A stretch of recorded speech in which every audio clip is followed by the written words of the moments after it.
It's always important to keep the head of the fish down so it doesn't shake in the bag. There's over a couple $1 million of koi on the farm. Some of the most expensive fish are in the low six figures, $200,000–300,000 for one single koi. You can see there's some classic koi there. Everyone thinks of koi as the Toncho, the red dot on its head and the white body, representative of the Japanese flag. Koi bring a sense of peace and serenity, and some cultures say good luck. What it really translates to is like living jewels and living art. If you're good at taking care of your fish, you can win a koi show. You just can't win it overnight. Some of the fish here on the farm are only 15 centimeters, then we have some that are over 100 centimeters. Most people just think there's one, koi fish, but there's hundreds of different varieties. I think they're very beautiful and they're desirable on their own, and then you put them together and it really completes a beautiful collection. So this is our first greenhouse that we built on the farm. We call this the quarantine greenhouse. It has 18 different koi tanks. When all the koi come from Japan, they get quarantined before they go out into customers' ponds. Come inside and I'll show you what a koi quarantine facility looks like.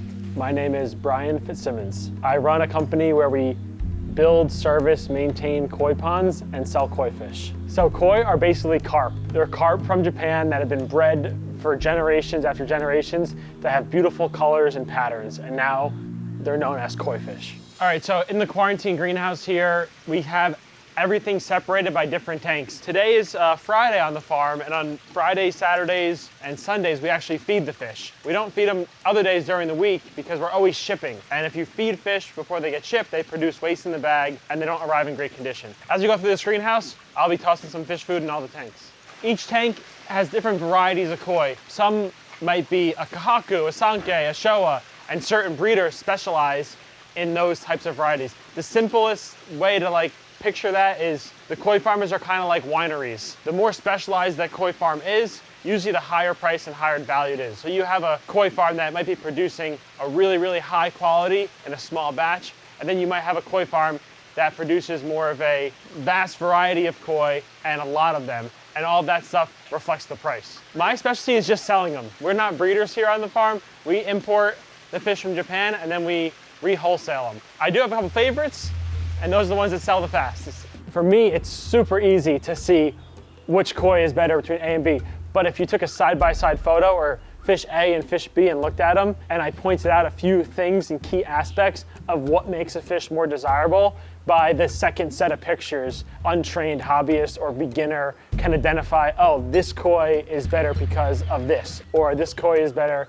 because the pattern is balanced, or the body shape is uniform. Having these few tips help hobbyists along the way and beginners appreciate the husbandry and the work that it takes to create a fish like this. You can see there's some classic koi there. Everyone thinks of koi as the Toncho, the red dot on its head and the white body, representative of the Japanese flag. Pretty cool to see. We have a few in this tank.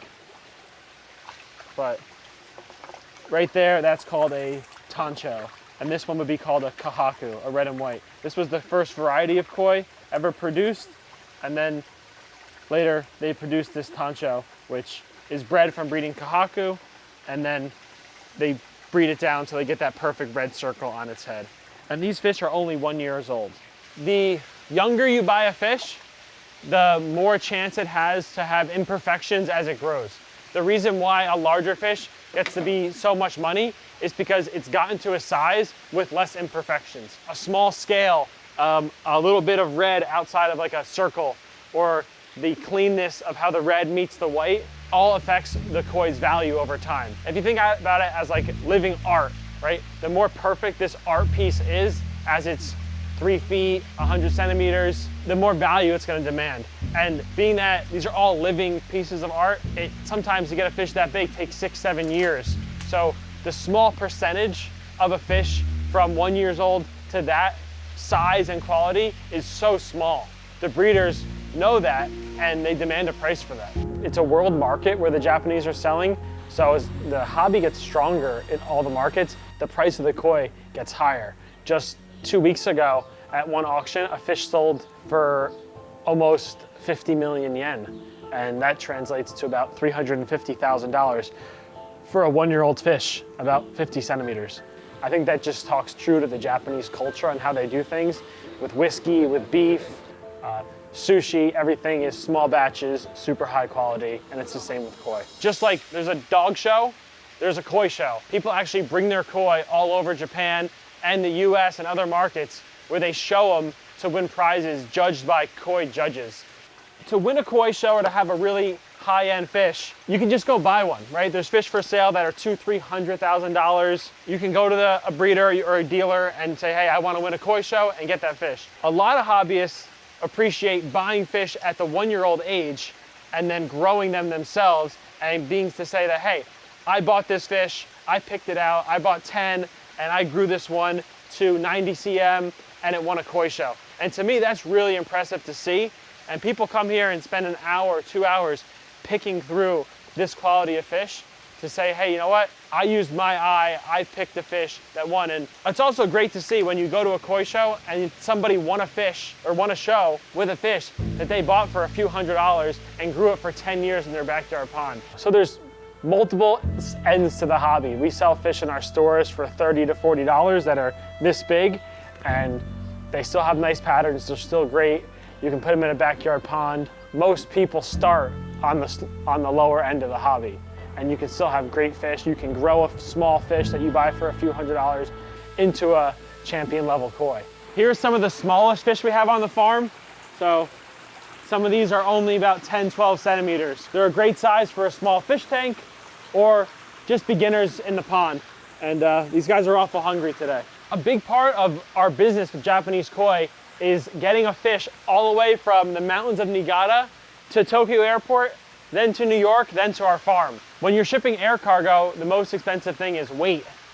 And that's how they base all of their pricing, on air cargo. Shipping koi gets very expensive very fast. If you ever broke down an airline ticket, it actually costs more per kilo to ship koi than it does a person. The reason we buy small koi sometimes is we'll grow them here on our farm and we can fit 150 koi this big in a box, versus when you ship a 2-year-old koi, you can only fit 10 to 12. That cost for shipping has to be broken down to each fish. And sometimes a box costs over $600 to get from Japan to America. In Indonesia, Bali particularly, and Japan, koi are good luck and koi are really lucky. Some people believe in that here. There's myths and legends with everything, but I've kept koi as a business for almost 20 years now, and it's brought me a good deal of luck, so I'd say they're fairly lucky. This was the second one that was built here. We call this one Champion House. It has 2 really large koi tanks. This one, we keep a lot of our most expensive fish in. Come with me in here, and we'll look at some bigger koi. So I just walked into this greenhouse. We got Mike and AJ in here, and they're bowling up these 2 koi for a customer. These are 2-year-old fish. They're called golden corns. They actually get like a corn-like pattern as they get older. And this is how we sell fish to customers when we're in Japan and on the farm. We just put them in a bowl like this, take a quick video on our phone, and then we can send it to any customer all over the US. So the customer just picked this darker one here, so we're just gonna bag it up real quick. What we'll do here is just put a little bit of water in the bag with the fish.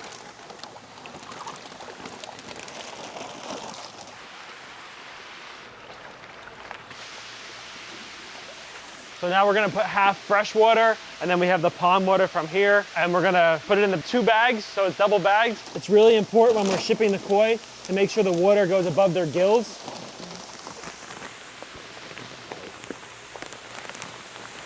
So a fish like this would be 1 per box or 2 per box coming from Japan. And now we have pure oxygen, so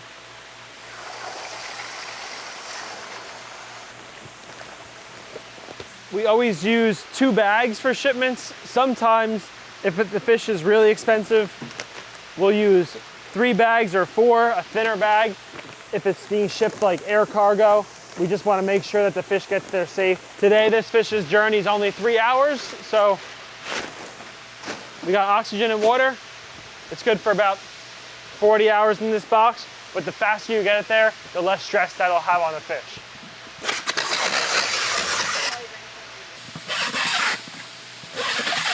Without air, koi can't live. Like, we need oxygen to breathe, they need it as well. In the ponds, we have the aerators, the bubbles coming off the bottom of the pond, and then also all of our returns splash in. So if one part of that fails, the other part will allow the koi to be happy and healthy. In between here, there's actually 8 inches of concrete, and then we have 2 inches of styrofoam on either side. So with no heat or anything, just having the cover, these ponds maintain like 55, 60 degrees in the winter, so it's pretty energy efficient. This greenhouse, we keep fish that are 2 years and older. This pond specifically has 2, 3, and 4-year-old koi, some maybe 5. But you have a look in here, there's just massive fish. Some are almost 3 feet long, a meter. This pond here is about 20,000 gallons, and this greenhouse actually consists of 80,000 gallons of water. This is Fish Mike. We were very creative on that name as well. His name is Mike, he works in the fish department. Hey, I love it. And here is meter-long Yamabuki. Yamabuki is a style of fish, it's a yellow koi. It's called Yamabuki Ogon. Ogon means it's a solid colored fish. As you can see, all the scaling is perfect, and to get it at that size, this is why a fish like this will demand a higher price. Really good quality fish. Many times, growing a fish to that size, a yellow fish will get black dots on it, or a scale will get damaged. But having a fish that's perfectly yellow and all the scales are done right, these are living things in the pond, so they can easily get damaged or have a blemish based on water chemistry changing. Even having like a red and white fish, you want the red and white to be very defined. If the red bleeds and runs into the white, that's what makes the fish less desirable. Or if the red and white fish has a few black dots on it, that becomes less desirable. It's not that it's a bad fish. The fish doesn't know what its color looks like, but it's nice to have a fish that just looks really good and is a great example of that variety of koi. So we will grow some, but most of the time we're buying a finished product. And we actually go to Japan a few times a year. All these fish were picked out by me or my staff while we've been in Japan. So as you see, Mike's catching the fish, right? If you've ever caught a fish with a net before, it's not the easiest thing to do. When you're catching koi, it's very important to be patient and allow the fish to swim to you, and then you just kind of guide it. You're not really catching it. It takes a long time to get experience at catching large fish. If you chase them, it stresses them out, and it stresses all the fish out in the tank. So Mike just caught a Toncho kahaku. This fish is 3 years old. It's about 70 centimeters. We looked at these in the other greenhouse, but to get a fish to this size, where the head is still perfect, there's no, they call them shimis in Japan, little black dots, or secondary red on the fish. That's what people dream of getting when they buy a smaller fish. A fish like this would sell between $8,000 and $15,000. As you can see, it's pretty perfect in the sense of that perfect round circle on its head. The white is white, there's no extra red. Really nice fish. It look great in anyone's pond. All right, so we just caught an Asagi here. It's a blue fish with an orange stomach. Really interesting scaling pattern on a fish like this. One of my favorite fish, actually. It's very rare to see a blue fish in a pond. The cool thing about the Asagi is you can get them in different styles. You can have a little bit of orange, you can have a lot of orange, you can have the head be orange. I like when customers want to collect all the varieties of fish because there's hundreds. Sometimes people just want to pick a few to collect and start with. This is a really nice example of an Asagi. In Japan, the fish are only indoors for about 6 months. They spend the other 6 months outside in mud ponds. You're living in your dream. Oh, Mike caught another fish. All the fish we looked at so far had scales. This fish is Deutz, which has no scales. This actually has one lateral line of scales on it, but you can see, even on the camera, how smooth the fish looks compared to the other fish. This would be a Deutz Kiko Kuryu. Really cool metallic fish. Most people are getting into the more unique varieties. This koi, it stands out compared to your standard red and white fish. And this fish, to give you an idea, this net is 36 inches. This fish is probably about 32 inches.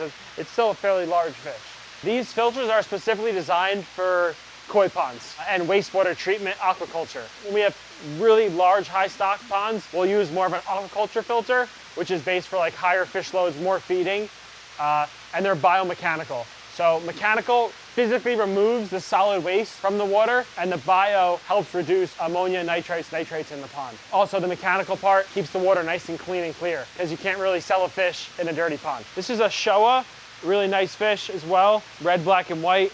And it's pretty deceiving, but these ponds are 8 feet deep. You see a fish way down on the bottom, you don't think how big it is, but once you pull it up, you realize the size. So the large tank there is 20,000 gallons, And then the rest of these ponds are all 10,000 gallons. This here is one of our newest greenhouses. It's built out of wood, just so I wanted to build it really fast so we had a lot of fish coming in. As we've grown in doing this, I realized that having simplification is better. So every tank here is identical, the same amount of size. So when we're treating fish or treating the water, it's a lot easier to make sure all the treatments are the same. So each tank here is 5,000 gallons. Each one of these tanks has 2,000 tosi in it. These fish range from 6 to 12 inches. These are one of our best-selling items here on the farm. It's a great size for any beginner pond, so we sell a ton of these. We recently brought in 8,000 of this specific variety from one dealer. And that was just a random guess at how many we're gonna sell. So I hope we sell them all. Here's a larger variety of fish. These are all 2 years old, pretty unique ones. As people get more and more into collecting, they're looking for those unique pieces to add to your pond. It's like living art. So the art isn't made up of just one, it's the mix of koi that you have in your pond. Another thing we have is a butterfly koi, and they're in this tank here. All the fish we've seen so far are standard fin.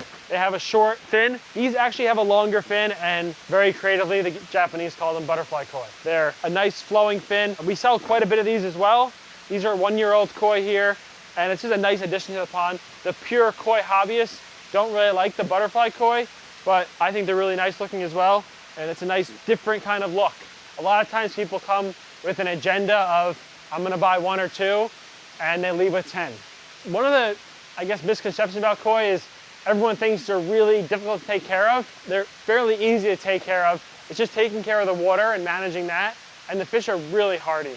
You know, they can stay outside. I've seen them in ponds that haven't had filtration on for years. The fish adapt and they do well. And with a little bit of effort and the right filtration, you can have really beautiful koi, and it brings you outside from your house and like that daily thing, and people just go out by their ponds and it brings them joy. It's different than having like a dog or a cat, because it brings you outside into the garden, and it's a really nice addition of a water feature to be able to interact with, and people end up naming the fish and get really attached to them as well. Some of them actually use the backwash water from the filters to water their garden, their vegetables. This water has so much nutrients in it because of the fish waste that it's really good for a tomato plant, whatever you're gonna water or grow. You can run like a small aquaponics system off of this as well, which I've seen people do, which is really cool. It's actually pretty funny. Like, say we do a cleaning on a pond, where it's actually we go to a customer's house, we would drain their tank like this, power wash it, clean it, and you go back 2 weeks later and you see the grass in like early March have this giant green stripe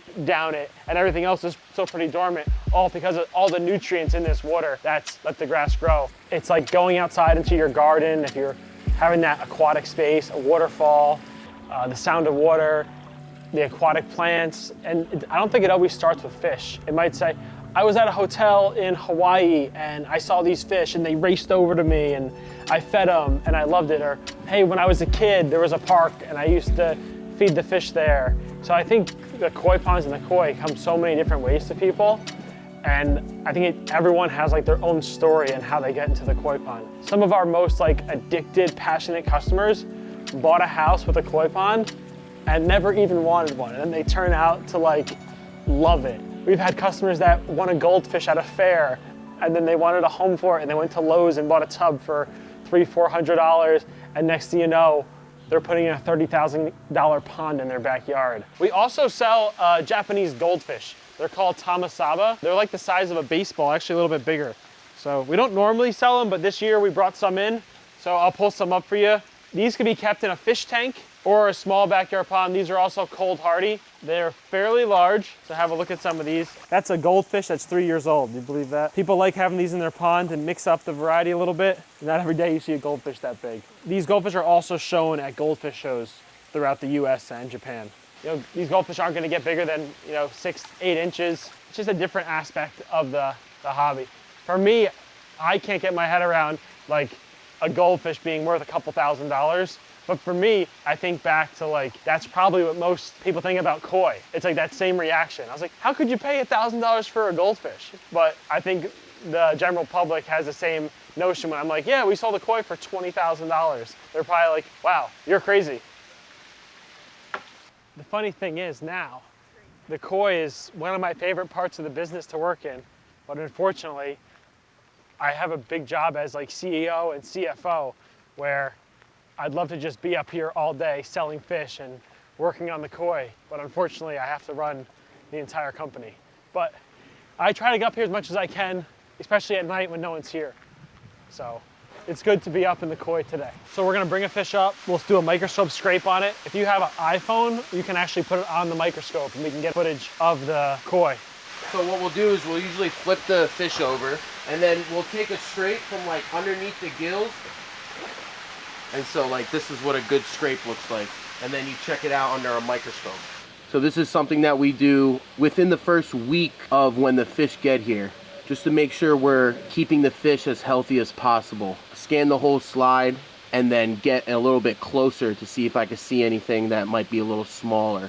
And the parasites like to hang out on like the outer edge of the slime. Everything looks clean on this slide. We'll do weekly scrapes just to make sure that the health of the fish here at the farm is like top tier. We want everything to be good. We want the fish to be able to go out whenever, constantly doing scrapes and maintaining the tanks, you know, keeping the water really, really nice for the fish. So it's kind of like the most important part of it. So this is a moving bed. It's got biological filtration in it. When they eat, they give off ammonia in their waste. The ammonia can damage their gills. It can basically kill the fish. What this biological does, it converts the ammonia into nitrites, which is also toxic to the fish, and then it eventually converts it to nitrates, which is much more harmless to the fish. So you have to have the proper biological filtration to maintain the water for the fish. So we have a drum filter. It's a Profi drum. The water comes inside of this drum and then it percolates out, much like a coffee filter. All the fish crap, uneaten food, waste gets stuck inside the screen. Clean water comes through, goes to the pump back to the pond. The nice thing about these is they clean automatically. So as the drum rotates, the screen is spraying all the waste into a trough and it's going right out. We have to measure ammonia. We use an ammonia alert cards where you just pick it up and look at the color. So just the color of this being yellow tells me this water's safe. There's not high ammonia. If it starts getting blue, toxic for the fish. So we'd have to address it with a binder, water change, lower the fish stocking. But this card really works well. Quick test, easy to do. This greenhouse, we actually called this Lily House. We name them for what they're supposed to be and then they change. So originally the plan when we built this was to have just tanks of lilies on both sides. And then the fish department was like, come on, please, can we just have 5 more tanks? We need space. So plants on one side and fish on the other. Originally all lilies, that's why we have the clear thing on the top. It's better for the plants, but now it gets extra hot in here. So we just deal with it and it's a good greenhouse where we actually grow some of the tosai to bigger because the water gets so warm. But a lot of these plants now are dedicated to our construction and service teams that leave from the farm. So these plants mostly are to fulfill like small store orders or for the construction and service teams to just use to put in the rocks on jobs or something, just because it's easier than going to a different store if they're leaving from here. It would have been nice to have it all plants, but we sell a lot of koi. Here's some of the smaller guys, I'll feed them. In a pond, these fish could get to like 10, 12 inches in a single year. As they get bigger, they slow down growth. But in the first couple years, they grow really fast. Plants are in full bloom, it looks like. Got some more butterfly koi in here. The Japanese think they're not like the pure koi, so they're not as popular in Japan. There's actually only 2 farms that breed this style of fish, and they sell out every year. So if I was a Japanese breeder, I would breed them, but they don't. You want to have about 800 to 1,000 gallons minimum to start. So like a 10 by 5, like 2 feet deep is a good size to start with. Just something you can keep a few fish in there. The bigger the pond, the easier it is to balance the water parameters. So this is what my night usually looks like. I come in here, I'll walk through the greenhouses, I'll feed some fish. Unfortunately, the size of the company now, I'm walking around and I look for problems, right? My brain is trained to look for, is the air on? Are the pumps on? What's working? I noticed an aerator was off. Can you see this is plugged in or tripped or something? Yeah, it's just not working. It's all the way in. I don't know why it was off, but these are little things that if they're not working, we could lose fish. So every day, it's so many little things that we have to check to make sure that the fish stay healthy. So the property actually goes the entire tree line. It's a little crazy, but our main operation is done on like 10 acres here. So this farm we purchased 5 years ago. It was a poinsettia farm, and I picked this place because it had a really good water source. So we're on an aquifer here where we could pump So much water, nonstop, all day. Water is very important for fish, especially freshwater. It's on 100 acres here, so it's plenty of room for growth for the company. Most people have no idea what we do, so I put a giant koi fish on our mailbox out front that's like 12 feet long. And this place is closed to the public, and then once a year, we do an event called Koi Fest, where we invite anyone to come by. We have a lot of non-koi hobbyists that come, but we also get 3,000 to 5,000 people from our local market and from all over the US to come to this event. It's pretty rare to be a koi farm in New Jersey at this size. This is what 2,500 koi boxes look like stacked up. All these boxes were fully done, shipped with koi from Japan to here. To give you an idea, we ship the koi on an Airbus A350-1000 on JAL, and that plane can hold about 750 boxes of koi. We put about 200 per shipment. It's a lot of space, but it goes forever. There's boxes everywhere, as far as you can see. And when they're fully done, they're